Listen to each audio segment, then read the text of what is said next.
రాలేదు. సరే ఎన్నికలు పెడతామని అంటున్నారు. మనం కూడా సమాయత్తం కావాల్సిన అవసరం ఉంది. ఈ మధ్య ఒక సర్వే చేస్తే రాష్ట్రంలో 31 జిల్లా పరిషత్లు ఉంటే దాదాపు 16 నుంచి 18 జిల్లా పరిషత్లు బీఆర్ఎస్ పార్టీ కైవసం చేసుకుంటారు. అంటే అంత మంచి ఫలితాలు కనబడతా ఉన్నాయి సర్వేలో. సరే మన సిద్దిపేట జిల్లాకు వస్తే గతంలో 23 మండలాలు ఉండేటి. కొత్తగా మన కుక్నూరుపల్లి కానీ, భూంపల్లి, అక్బర్పేట్, మన దుబ్బాక్ కాన్స్టెన్సీలో కానీ, అదేవిధంగా ఒక చేరి మన ధూల్మిట్ట ఒకటి చేర్యాల జనగాం కాన్స్టెన్సీలో వచ్చింది. 26 మండలాలు ఉన్నాయి. సో 26 మండలాల్లో మనం 14 గెలిస్తే జిల్లా పరిషత్ మనది. మనం 14 ఆలోచించేది లేదు. 26లో 23, 24 గెలవాలి. ఏదన్నా ఒకటో రెండో దిష్టి తీసినట్టు తప్ప మెజారిటీ మనం గెలవాలి. సో దానికి మనం ప్రణాళికాబద్ధంగా పనిచేయాల్సిన అవసరం. సరే మెదక్ జిల్లాకు సంబంధించి కూడా మనకు 2 మండలాలు ఉన్నాయి. మనోహరాబాద్, తూప్రాన్ మిత్రులు కూడా వచ్చారు. మెదక్ జిల్లాలో కూడా మనం 100% జిల్లా పరిషత్ గెలవబోతున్నాం. అక్కడ కూడా తమ్ముళ్ళు అటు మనోహరాబాద్, తూప్రాన్ రూరల్ మండలం గెలుచుకోవడానికి కూడా మనం కృషి చేయాల్సిన అవసరం ఉంది. మున్సిపాలిటీ ఎలక్షన్స్ ఇప్పుడు లేవు కనుక ఇటు గజ్వేల్ మున్సిపల్ కార్యవర్గం మా చైర్మన్ గారు కనబడుతుంది, వైస్ చైర్మన్ గారు కనబడుతుంది, తూప్రాన్ చైర్మన్ గారు ఉన్నారు. మీరందరూ కూడా మీ కౌన్సిలర్లు, పట్టణంలో ఉండే సీనియర్ నాయకులు అందరూ కలిసి ఒక్కొక్క మండలానికి ఒక టీం మీరు కూడా పోయి పనిచేస్తే మళ్ళీ మీ ఎలక్షన్ కు మేమందరం వచ్చి పనిచేస్తాం. రారా రూరల్? సో మీరు కూడా ఇప్పుడు టౌన్ వాళ్ళు పోయి రూరల్ లో పనిచేయడానికి ప్రతాప్ అన్న, యాదవ్ రెడ్డి అన్న డిసైడ్ చేస్తారు. ఎవరెవరు ఏ మండలానికి పోవాలో మంచి టీంలు వేసుకోండి. కౌన్సిలర్, చైర్మన్ గారు, పట్టణ కార్యవర్గం పోయి మీరు కూడా కొంచెం టౌన్ లో రూరల్ లో పనిచేసి మన పార్టీని గెలిపించుకోవడానికి అందరం కలిసికట్టుగా ఒక కుటుంబం లాగా పనిచేయాల్సిన అవసరం. సరే మనకు కాన్ఫిడెన్స్, ఆత్మవిశ్వాసం ఉండాలి కానీ అతి విశ్వాసం ఉండకూడదు. ప్రజలు కేసీఆర్ కావాలని కోరుకుంటున్నారు. కానీ మనం కూడా ఓటర్ దగ్గరికి పోయి మనం చేసిన పనేంది, రేవంత్ రెడ్డి చేసిన మోసాలేంది, ఎట్లా 20 నెలల్లో రాష్ట్రం అధోగతి పాలు ఎట్లయిపోయింది, ఎట్లా ఉన్న తెలంగాణ ఎట్లయిపోయింది అనే విషయాన్ని ప్రజలకు మనం అర్థమయ్యేటట్టు చెప్పాలి. రోజు ప్రతి ఇంట్లో నల్లా వస్తుంది. గజ్వేల్లో కేసీఆర్ ఉన్నప్పుడు నల్ల నీళ్ళు ఎట్లా వచ్చినాయి, ఇప్పుడు ఎట్లా వస్తున్నాయి? సీదా ముచ్చట. ఆ రోజు నీళ్ళు ఎట్లా వచ్చినాయి, ఇవాళ మంచి నీళ్ళు ఎట్లా వస్తున్నాయి? ఒక మాట అడిగితే చెప్పదా చెల్లె? రెండో ముచ్చట, కేసీఆర్ ఉన్నప్పుడు ఇంటింటికి రోజు చెత్త బండి వచ్చి చెత్త తీసుకుపోదురు, మరి ఇప్పుడు ఎట్లా తీసుకపోయి? ఆడ పారిశుద్ధ్య కార్మికులు, పంచాయత్ సెక్రటరీ ఉన్నారు. ఏమైంది పోయి ట్రాక్టర్ పక్కకు పెట్టిండ్రు అంటే గాసం లేదు సార్. ఆ కార్మికుడు అంటాడు గాసం లేదు సార్ అన్నాడు. ఎన్ని రోజులే అన్న? 25 రోజులే సార్ అన్నాడు. సెక్రటరీని అడిగిన తాలప్ చేయలు ఎండిఓకి ఇచ్చేసినాం సార్, ఎంతకని మొత్తం ఇప్పటికే 80,000 అప్పయింది. కనీసం ఊర్లలో చెత్త ఎత్తే పరిస్థితి లేదు. ఏవో కొన్ని మేజర్ గ్రామ పంచాయతీలలో హౌస్ ట్యాక్స్ ఉంటే ఆడ నడుస్తున్నట్టుంది. కానీ గ్రామీణ ప్రాంతాల్లో చాలా గ్రామాల్లో కూడా చెత్త ఎత్తే పరిస్థితి కనబడుతుంది. బుగ్గలు పోతే సగం బుగ్గలు వెళ్తారు ఊళ్ళల్లో, బుగ్గలేసే పరిస్థితి లేదు. పైప్ పలిగిపోతే దాన్ని అతికే పరిస్థితి లేదు మంచినీళ్ళ పైన. మరి ఆ రోజు కేసీఆర్ పెట్టున్నారా? కేసీఆర్ ఇదంటే చూడు, కట్నీళ్లు పెట్టిన పోయే వాళ్ళు ఇచ్చిపోయినాం మనం వాళ్ళకి. గ్రామ పంచాయతీలో ట్రాక్టర్లు పెట్టినాం, ట్యాంకర్ కొన్నాం, డోజర్ కొన్నాం, మనము డంప్ యార్డ్ పెట్టినాం, అదే విధంగా వైకుంఠధామం కట్టినాం, నర్సరీ పెట్టినాం, అన్ని ఉన్నాయి. కొత్తగా వాడు కట్టేది ఏం లేదు. ఉన్నదాన్ని నడిపిరా నాయన అంటే అది కూడా శాతం అవుతలేదు కదా. మీరు ఓన్లీ నర్సరీలు కథమైపోయినాయి, ట్రాక్టర్లు మూలకు పడ్డాయి, బుగ్గలు ఎలుగుతలేవు, నల్ల మున్పట్లకి కొత్త లేదు, చెత్త రోజు స్వీకరించడం లేదు. ఇవన్నీ కూడా అర్థమైతా ఉన్నాయి ప్రజలకు, స్వీయ అనుభవంలో ఉన్నాయి. మనం కొద్దిగా యాడ్ చేస్తే చాలు ప్రజలు మన దిక్కు చూడడానికి సిద్ధంగా ఉన్నారు. అందువల్ల మీరు ప్రజల దగ్గరికి వెళ్ళి మంచిగా అన్ని విషయాలు గుర్తు చేయండి. చాలా విషయాలు చెప్పండి. ఒక్కటన్నా అమలైందా? మొదటి ఏడాదే 2 లక్షల ఉద్యోగాలు ఇస్తామన్నారు. అయినాయా? మన కేసీఆర్ నోటిఫై చేసినాయే తప్ప వాళ్ళు ఇచ్చినవి కేవలం 12,000 ఉద్యోగాలు మాత్రమే కాంగ్రెస్ పార్టీ ఇచ్చింది. చెప్పింది ఎంత? 2 లక్షలు. మరి అదే బీఆర్ఎస్ పార్టీ అధికారంలో ఉన్నప్పుడు 1,68,000 ఉద్యోగాలు మనం ఇచ్చినాం.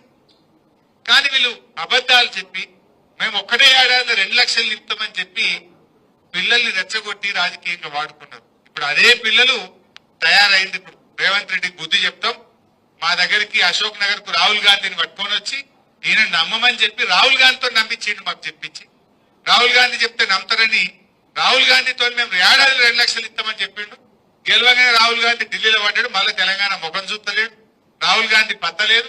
రేవంత్ రెడ్డి ఏమో చుట్టూ 100 మంది పోలీసులను పెట్టుకుని తిరుగుతుండు. యాడెవడు అడుగుతాడు, బట్టిగా తిరుగుతాడు. రమ్మని ఈ అశోక్ నగర్ సెంట్రల్ లైబ్రరీకి రేవంత్ రెడ్డి మున్పట్లకి వచ్చి మెట్ల మీద కూర్చోమని ఏమైతుందో తెలియదా మనకు?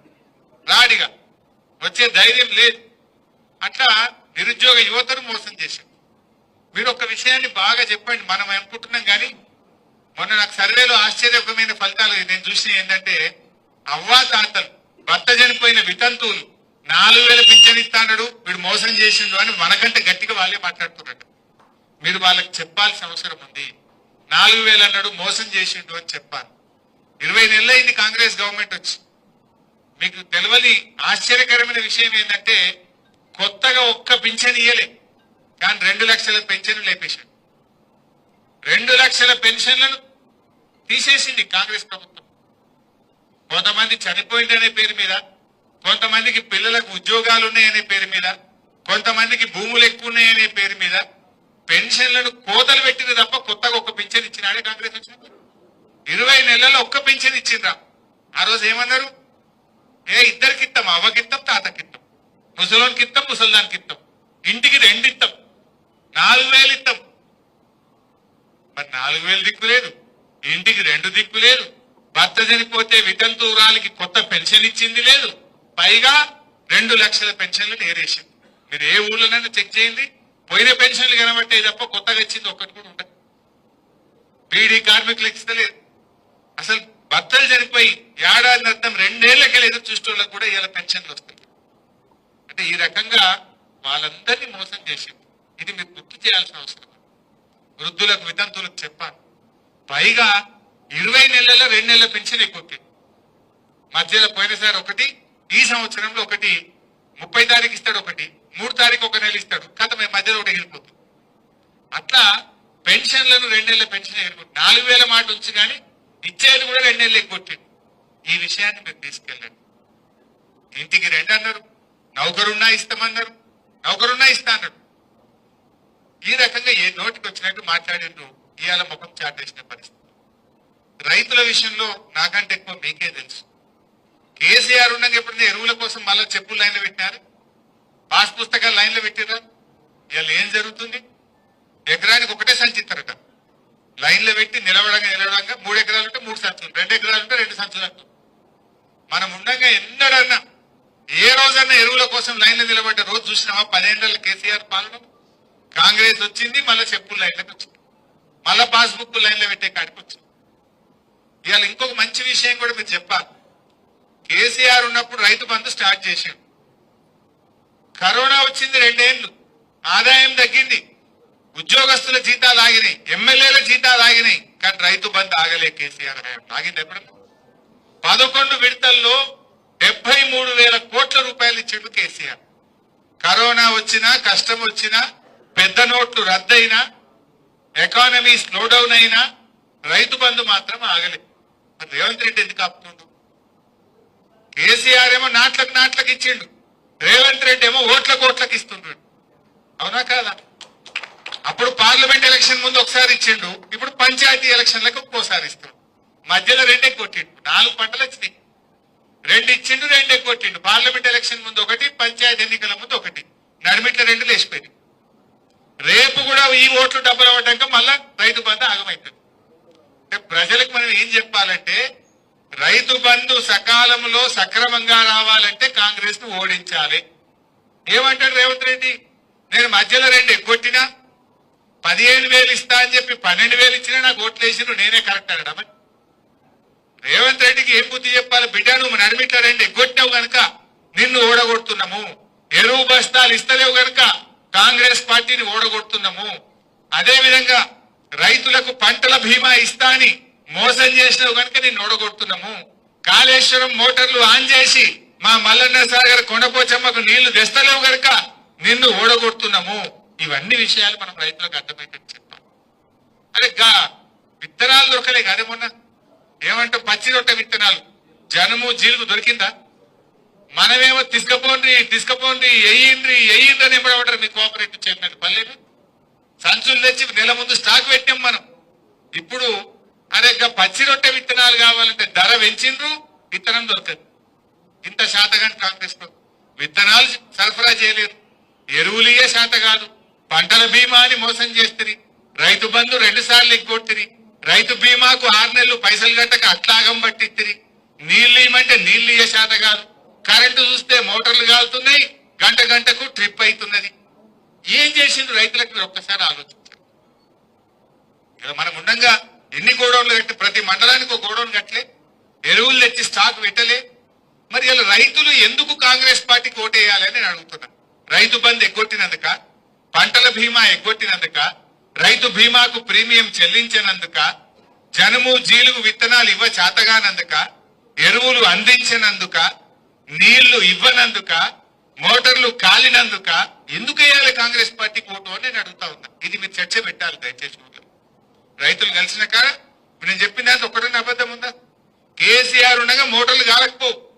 మీరు ఊర్లలో చూడండి, మోటార్ వైండింగ్ దుకాణాలు మళ్ళీ చాలేని దుకాణమైన ఒక టీఆర్ఎస్ కార్యకర్తున్నాడు, మనోడే నాకు చెప్తుండు, అన్న అప్పుడైతే గిరాకీ లేదు, కిరాయి కూడా వెళ్ళకపోవు, ఇప్పుడు ఫుల్ అన్న అంటుడు.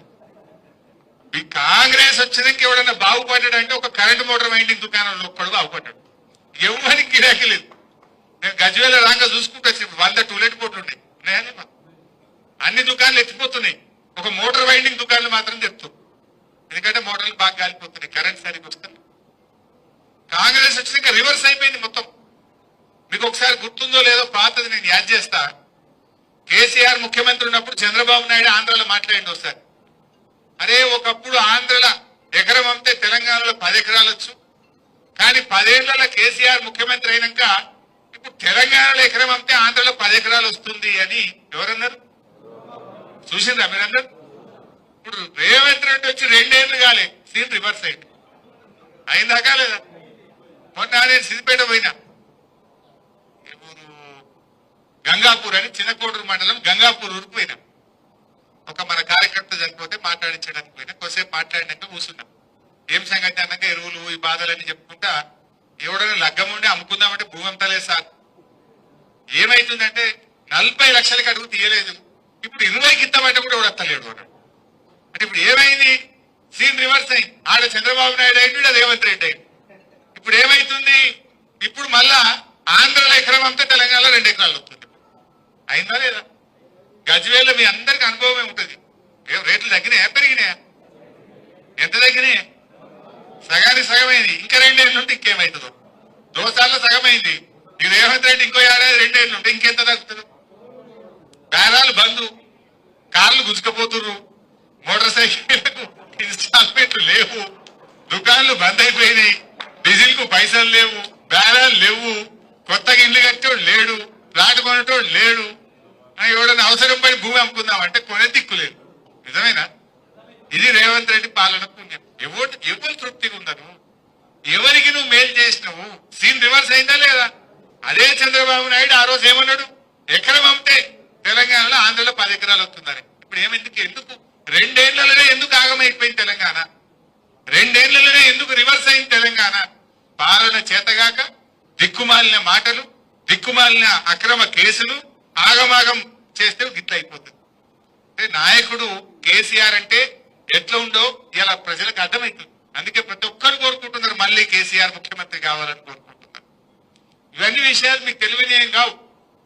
పిల్లల్ని ఎట్లా మోసం చేసిండు, రైతుల్ని ఎట్లా మోసం చేసిండు, మహిళల విషయంలో మీకు బాగా తెలుసు. ఏదంటే బస్సు ఇచ్చిన అంటాడు, ఆ బస్సులో కూర్చుందామంటే కాలు పెడదామంటే జాగలేదు. బస్సుల సంఖ్య తగ్గినాయి బాగా. మహిళలకు ఎన్ని మాటలు చెప్పిండ్రు? ప్రతి మహిళకు నెలకు 2,500 రూపాయలు ఇస్తా అన్నాడా లేదా? ఇప్పుడు 20 నెలలు అయింది. అంటే ఒక్కొక్క చెల్లెకు అక్కకు 50,000 రూపాయలు రేవంత్ రెడ్డి బాకీ పడ్డాడు. ఓటు అడగాలి ఎవడన్నా కాంగ్రెస్ వాడు పంచాయతీరాజ్ ఎలక్షన్లు అంటే 50,000 అనే వ్యక్తికనే అడుగుమని చెప్పాలి కాదా?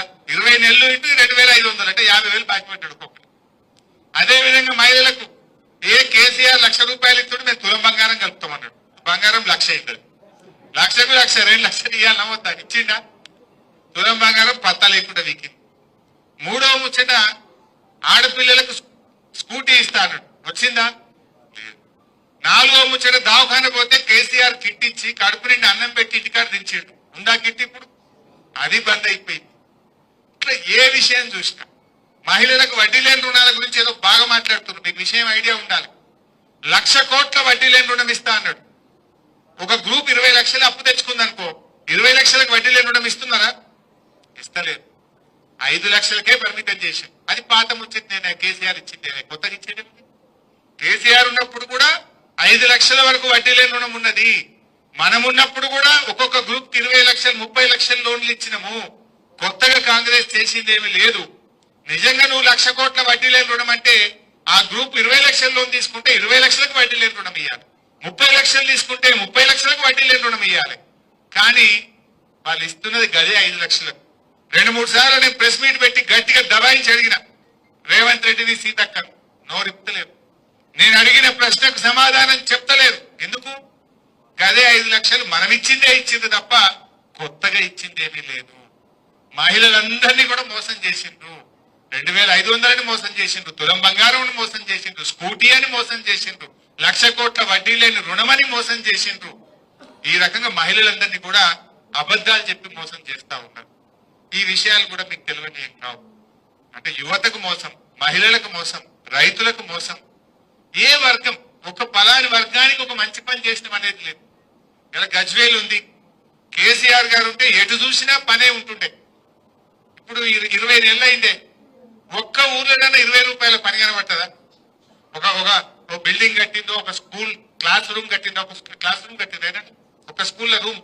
ఒక స్కూల్ కాంపౌండ్ వాల్ కట్టిందా ఓ మహిళా భవనం కట్టిందా ఓ కులానికి భవనం కట్టిందా యానన్న ఒక రోడ్ వేసింది రోడ్ ఇడిచిపెట్టు కేసీఆర్ పోసిన రోడ్ క్యారెట్ పొక్కబడితే ఇంత డాంబర్ పోసే దిక్కులేదు ఉన్నదా ఈ రకమైన పరిస్థితి అందులో మనం ప్రజలకు చెప్పాలి దయచేసి మీరు కూడా సీరియస్ తీసుకోండి ఎన్నికల ఆషామాషిగా తీసుకోవద్దు వాళ్ళకి ఏముంటది ఎట్లనే చేసి మేము జరంత సిద్దిపేటలు ఏమైనా కొడితే బాగుండు ఈయన ఏమైనా చేస్తే బాగుండు అని తండ్లాడుతుంటారు మరి మనము అంతకంటే గట్టిగా పనిచేసి వాళ్ళకి గుణపాఠం చెప్పాలి ఇవాళ ఈ జిల్లా మీద వాళ్ళు పగబట్టినట్టు చేస్తున్నారు 1 రూపాయి ఇస్తలేదు పనులు ఆపేస్తున్నారు మనం గట్టిగా ఫైట్ చేసి మెడలు వంచి మళ్ళీ మన నిధులు మనం సాధించుకోవాలి అందువల్ల మీతో నేను కోరేది గ్రూపులు పెట్టుకోకుండా రిజర్వేషన్ వచ్చినప్పుడు కూర్చుందాం మాట్లాడుకుందాం ఉద్యమకారులు సీనియర్లు గెలుపు అవకాశాలని చూసుకొని మనం తప్పకుండా టికెట్లు తీసుకుందాం కానీ ఇప్పుడు అందరూ కలిసి పనిచేయండి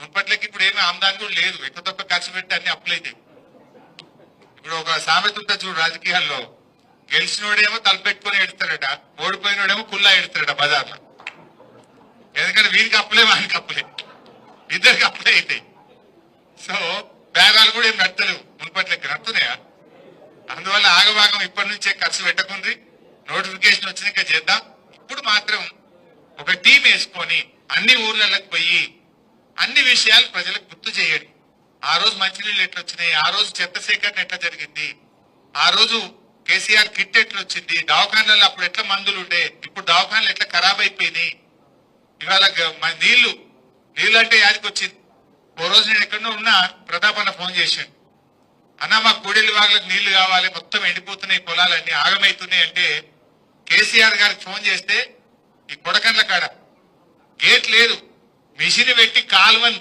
తెంపి నీళ్లు ఇచ్చిన మళ్ళీ మీకు జేసీబీ దిగ్గొట్టి జేసీబీ పెట్టి తెల్లారి వరకు కాలువ దిగ్గొట్టి కూడెల్లి వాగుల నీళ్లు ఇడిస్తే దాదాపు 40-50 వేల ఎకరాల పంట బతికిందా లేదా దుబ్బాకులు కూడా బతికింది దాకా అదే అప్పర్ మానేరు ముస్తాబాద్ దాకా పోయి నీళ్ళు పోలే మళ్ళా తర్వాత గేట్ పెట్టినాం మేడం తర్వాత గేట్ కట్టినాం ఆ నిమిషానికి గేట్ లేదు కదా ఎట్లా అంటే 50,000 ఎకరాలు పంట ఎండిపో ఒక్క ఫోన్ కొడితే తెల్లారి వరకు ఈఎన్సీకి ఆదేశాలు ఇచ్చి 50,000 ఎకరాల పంట కాపాడినాం ఆ రోజు మనం హల్దీ వాళ్ళ నీళ్లు ఎడిస్తే ఎండాకాలంలో కూడా హల్దీ మత్తళ్ళు దుంకలేదా గద్దర్ వారి ఊరికి ఒక లిఫ్ట్ పెట్టమంటే నేను లిఫ్ట్ పెడితే గద్దర్ గారి చేతుల మీద లిఫ్ట్ ఇనాగ్రేషన్ చేస్తే వాళ్ళ ఊరికి నీళ్లు పోయినాయా లేవా గద్దర్ మెచ్చుకున్నాడా లేదా మన పాలన ఆ రోజు ఇవన్నీ కూడా మీకు తెలుసు ఇట్లా ఎన్నో విషయాలు ఉన్నాయి అయితే నేననేది త్రాగునీరైనా సాగునీరైనా అభివృద్ధికి కేర్ ఆఫ్ అడ్రస్ గజ్వేల్ గా మారిందా లేదా?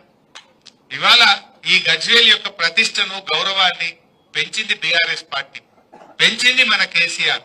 మరి మనం కూడా మన గౌరవాన్ని నిలబెట్టుకుందాం. నాకేముంటే 9 మండలాలు మనం గెలవాల్సిందే. అన్ని ఎంపీపీలు అన్ని జెడ్పీటీసీల్లో గులాబీ జెండా ఎగరాలి. దానికి మీరు కష్టపడి పనిచేయాలి. మేము కూడా శాయశక్తుల ప్రతి మండలం తిరుగుతాం. మిమ్మల్ని గెలిపించుకోవడానికి సర్వశక్తులు పెట్టి పార్టీ మిమ్మల్ని గెలిపించుకుంటది. మీరే మాకు ఊపిరి. మీరు కూడా సమన్వయంతో పనిచేయండి. ఒకసారి కేసీఆర్ వచ్చింది అనుకో, మళ్ళా మస్తు ఛాన్సులు ఉంటాయి. ఎవరిని ఎట్లా చేయాలనో అందరం కూడా బాగుపడతాం. నువ్వు కొంతమంది నాకేం పని కాలేదని అన్నారు. మరొకసారి వచ్చి నేను కూర్చుంటే పెట్టి మాట్లాడి, నువ్వు కేసీఆర్ ఉన్నప్పుడు నెలకు ఏడాదికి ఎంత సంపాదించినావు, ఇప్పుడు ఎంత సంపాదిస్తున్నావు అన్నా. అంటే అప్పుడు బేరాలు మంచిగా నడిచినాయి అన్న, ఎంత లేదన్నా ఒక్క డీల్ నెలలో కొట్టే 5-10 లక్షలు వస్తుంటాయి అన్న. మరి ఇప్పుడు ఏమైంది? డీల్ ఎక్కడదన్నా ఇంట్లోకి వెళ్తలేవు అన్న. మరి కేసీఆర్ పాలన వల్లనే కదా నీకు బేరం మంచిగా నడిచింది. కేసీఆర్ ఉంటే ఏముండే, ఇవాళ ఏముండదో నీకు అర్థమైందా అని అడిగిన నేను. అవునన్నా ఇప్పుడు అర్థమవుతుంది అంటే. ఒక మంచి పాలన ఉంటే, ప్రజలు బాగుంటే, వ్యాపారాలు బాగుంటే అందరికీ చేతినిండా పని ఉంటుంది. అందరూ కూడా సంతోషంగా. మేస్త్రీలు ఉంటారు, 4 ఇళ్ళు. ఇప్పుడు గజ్వేల్ మున్పట్లకి ఇల్లు కట్టురా. మేస్త్రీలకు కూడా గిరాకీ కమ్మైందా లేదా? సిమెంట్ దుకాణం గిరాకీ కమ్మైందా లేదా? సలాకోనికి గిరాకీ కమ్మైందా లేదా? శానిటరీ దుకాణం గిరాకీ కమ్మైందా లేదా? కిరాణం దుకాణం కూడా కమ్మైతుందా లేదా? అప్పుడు పని బాగా అవుతుంటే లేబర్ 6 ఏళ్ళు వచ్చి ఉందరు. లేబర్ ఉంటే సామాన్ కొంటారు, కూరగాయలు కొంటారు. కూరగాయలకు కమ్మైపోయి, కిరాణం కమ్మైపోయి. అంటే మనిషి కేసీఆర్ ఉంటే ఏముండే, ఇవాళ ఏమున్నది అని మనం అర్థం చేసుకోం. అందువల్ల ఆయన వచ్చింది అనుకో, అందరికీ గౌరవం, ప్రజలందరికీ మేలు జరుగుతుంది, మన కార్యకర్తలందరికీ కూడా మేలు జరుగుతుంది. సో దాన్ని మనం గమనించాలి. ఇవాళ ఏమైతుంది గజ్వేల్?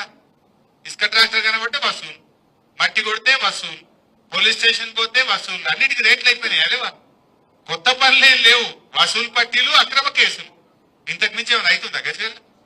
యాడన కింద దొరికితే పిటిషన్ పెట్టాలి, వసూలు పట్టాలి, పంచాయతీలు సెటిల్ చేయాలి. ఇదే కదా జరిగింది.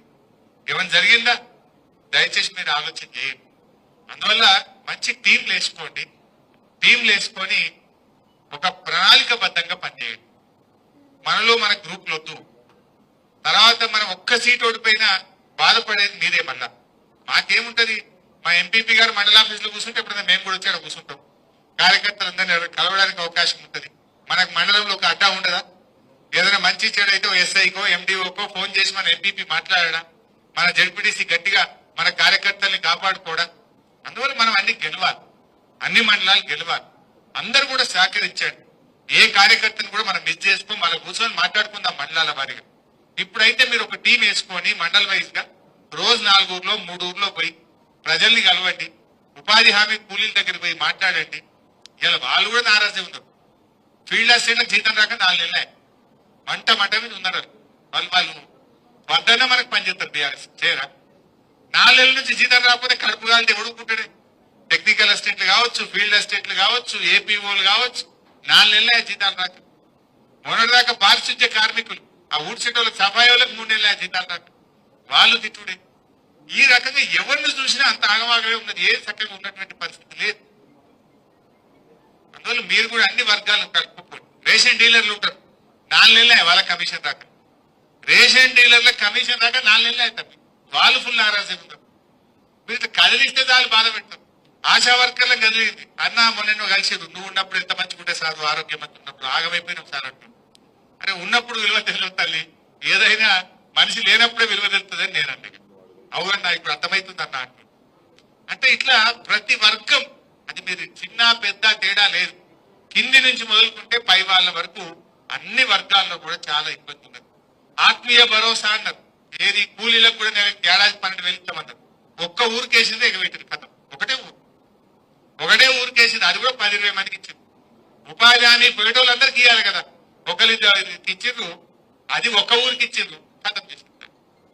ఏది కొనెళ్ళిన పరిస్థితి లేదు. ఇప్పుడు సన్నవడ్లకు పైసలు ఇస్తామన్నారు, బోనస్ ఒక పంటకి ఇచ్చిండు. మన యాసంగికి వచ్చింది. మన యాసంగిలో సన్నవడ్ల పైసలు 1,200 కోట్లు రావాలి. పోయినసారి వానకాలం ఇచ్చిండ్రు, యాసంగి కొట్టేసాడు కథ. ఒకటేసారి ఇచ్చుడు ఏదైనా. రైతు బంధు 2 సార్లు ఇచ్చుడు 2 సార్లు ఎగ్గొట్టుడు, సన్నవడ్లకు ఒక్కసారి ఇచ్చుడు ఒకసారి ఎగ్గొట్టుడు, ఆత్మీయ భరోసా అంటే ఒక ఊరికి ఇచ్చుడు అన్ని ఊర్లకు ఎగ్గొట్టుడు, రైతు రుణమాఫీ అంటే చేసింది 30 పైసలు ఎగ్గొట్టింది 70 పైసలు. ఎవరికి ఏ ఊర్ల కన్నా ఓన్లీ రుణమాఫీ కాని వాళ్ళు ఉండరా మీకు? 1 లక్షల లోపు ఉన్నారు, 2 లక్షల లోపు ఉన్నారు, 2 లక్షల మీద వాళ్ళు అయితే అందరు ఉన్నారు. ఉన్నారా లేరా? ఆ రకంగా రుణమాఫీ విషయంలో కూడా మనం రైతుల్ని చైతన్యపరచాల్సిన అవసరం ఉంది. దాని మీద కూడా మీరు దృష్టిలో పెట్టుకోండి. సో ఇట్లా ఒకటి మీరు రుణమాఫీ విషయాన్ని ప్రతి విషయాన్ని కూడా ప్రజల దగ్గర తీసుకువెళ్ళి ప్రజల్ని చైతన్యపరచండి.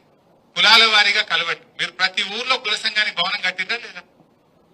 వాళ్ళని కలవాలి కదా, మనకు హక్కు లేదా? మహిళలకు భవనం కట్టిందా లేదా? మనకు హక్కు లేదా?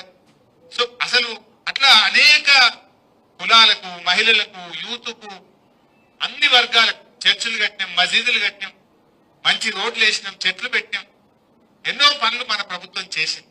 సో వాళ్ళందరినీ కలిసి గుర్తు చేసి ఈ ఎన్నికల్లో బీఆర్ఎస్ గెలవాలి, గజ్వేల్ కు మళ్ళీ పూర్వ వైభవం రావాలంటే బీఆర్ఎస్ఏ గెలవాలి, బీఆర్ఎస్ తోనే వస్తుంది అని చెప్పి మీరు ప్రజల్ని చైతన్యపరుస్తూ ముందుకు సాగాలని చెప్పి నేను మీ అందరినీ కూడా కోరుకుంటూ మనం బ్రహ్మాండంగా మనం గెలిపించుకుందాం. అందరికి మళ్ళా అన్ని మండలాలు గెలవంగానే కేసీఆర్ గారి దగ్గర మీ అందరికి మంచి దావత్ పెట్టిస్తా, సార్ దగ్గర కూర్చుందాం, ఒక రోజంతా సార్తో స్పెండ్ చేసే విధంగా మంచి కార్యక్రమం కూడా పెట్టుకుందాం. దయచేసి భేదాభిప్రాయాలు వద్దు, ఎవరి గౌరవం వాళ్ళకు ఉంటుంది. అందరం కలిసిమెలిసి ఉందాం, అందరినీ నేను గౌరవించుకుందాం. రేపు నామినేటెడ్ పోస్ట్ లో ఇంకోటో కూడా చేసుకుందాం. నాకే అనడం కంటే కూడా నా పార్టీ గెలవాలి అనే ఆలోచనతో ఉండండి. నా పార్టీ గెలిస్తే నేను గెలిచినట్టు అనేటువంటి దాంతో మీరందరూ కూడా టీం వర్క్ చేయండి. అందరినీ కూడా కాపాడుకుంటాం. టౌన్ లీడర్లు జర టైం ఇయ్యండి మంచిగా. పొద్దున పోయి సాయంత్రం వచ్చాడో గంట సేపు పోవుడు కాదు. మీరు ఏదైనా మండలమో ఒక ఊరో తీసుకుంటే దాన్ని గెలిపించేదాకా మీ బాధ్యత. మీకు టైం టు టైం ఇటు ప్రతాప్ అన్న అటు డాక్టర్ సాబ్ మీతో కోఆర్డినేట్ చేస్తారు, సమన్వయం చేస్తారు. ఇంకేదైనా ఇబ్బంది ఉంటే నేను కూడా టైం ఇస్తా, నేను కూడా ఎలక్షన్ ప్రచారానికి వస్తా. తప్పకుండా మీ అందరినీ మన మండలాన్ని అన్ని మండలాలు గెలిపించుకునే విధంగా కలిసికట్టుగా కృషి చేద్దాం. జై తెలంగాణ.